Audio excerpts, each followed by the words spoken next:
अखाड़े के पहलवान, स्कूल के शिक्षक और सियासत के नेताजी चीर निद्रा में विलीन हो गए। अखाड़ा कोई भी हो, नेताजी अपने दांव से सबको चित कर देते थे।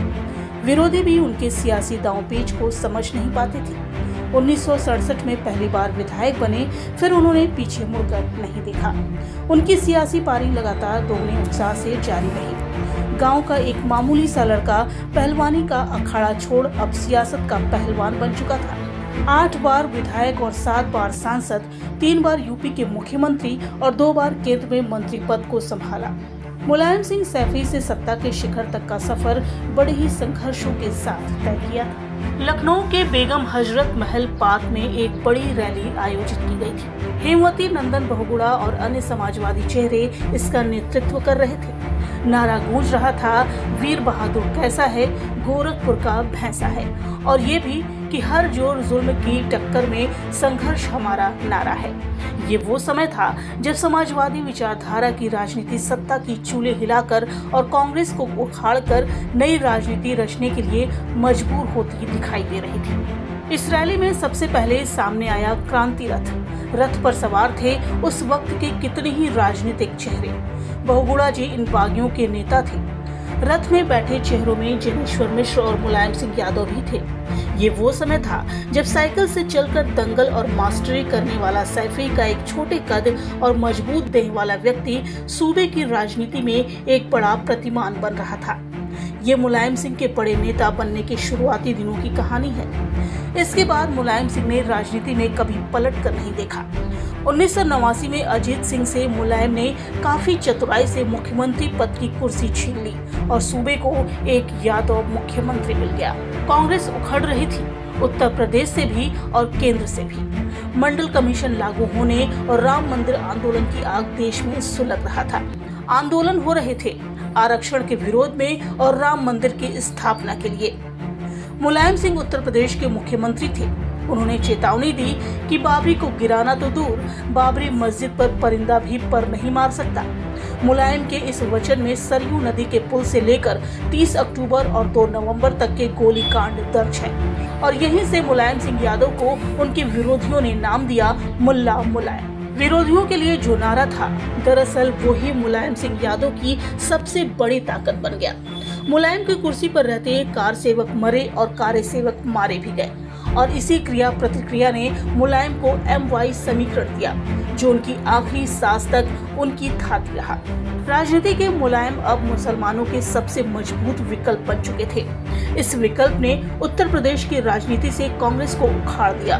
बाबरी तब गिरी जब मुलायम की जगह भाजपा के कल्याण सिंह सूबे के सरदार बन चुके थे। बाबरी गिरी तो कल्याण की सरकार भी गिरी, लेकिन मुलायम सिंह यादव की राजनीति किलेबंदी में बाबरी विध्वंस का तुरूप फेल हो गया, और कांशीराम के कंधे पर पैर रखकर मुलायम सिंह सूबे की सत्ता पर कायम हो गए। और राजनीति के अगले 2 दशकों में मुलायम सिंह यादव 2 बार उत्तर प्रदेश के मुख्यमंत्री बने।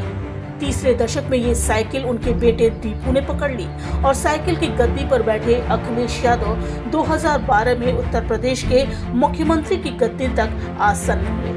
90 का दशक देश में बागियों के उदय का दशक बना। मुलायम सिंह, लालू प्रसाद, ममता बनर्जी, कांशीराम और मायावती जैसे नाम इस दशक के सूर्य बने।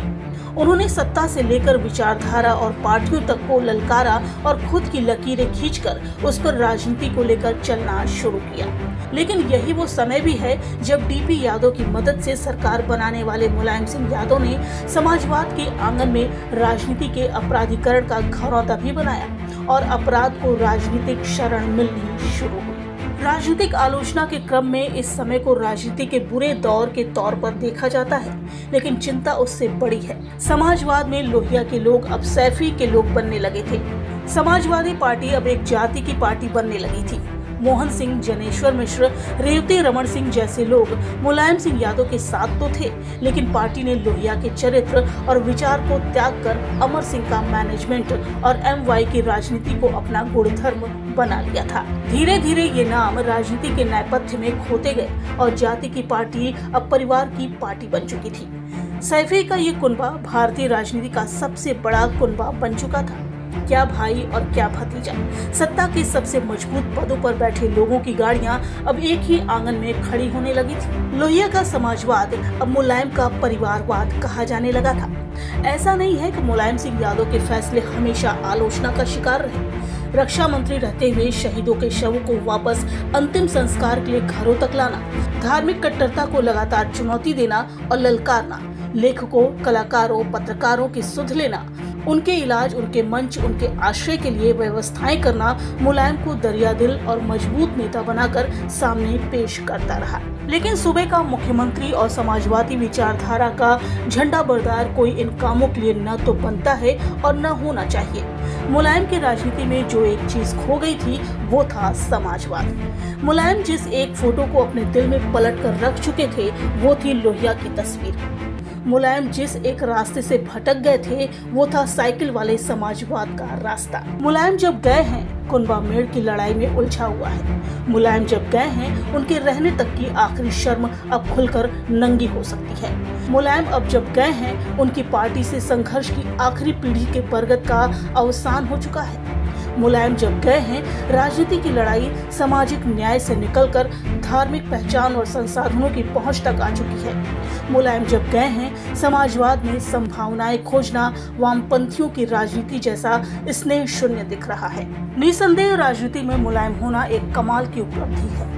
उस राजनीतिक संभावना की ताकत को समझना और नमन करना चाहिए जो किसी मुलायम को मिट्टी से उठाकर कुर्सी तक आगे का रास्ता प्रशस्त करती है। लेकिन राजनीतिक संभावनाओं के सांचे हमेशा एक जैसी मूर्तियां नहीं रहती। राजनीतिक मूर्तियां अपने प्राण प्रतिष्ठाओं का सदुपयोग भी करती हैं और दुरुपयोग भी। राजनीतिक शाश्वत हो सकती है लेकिन सत्ता नहीं, कुर्सी नहीं, शक्ति नहीं। सत्ता और राजनीति का ये विरोधाभास मुलायम सिंह यादव के राजनीतिक जीवन का भी सच है।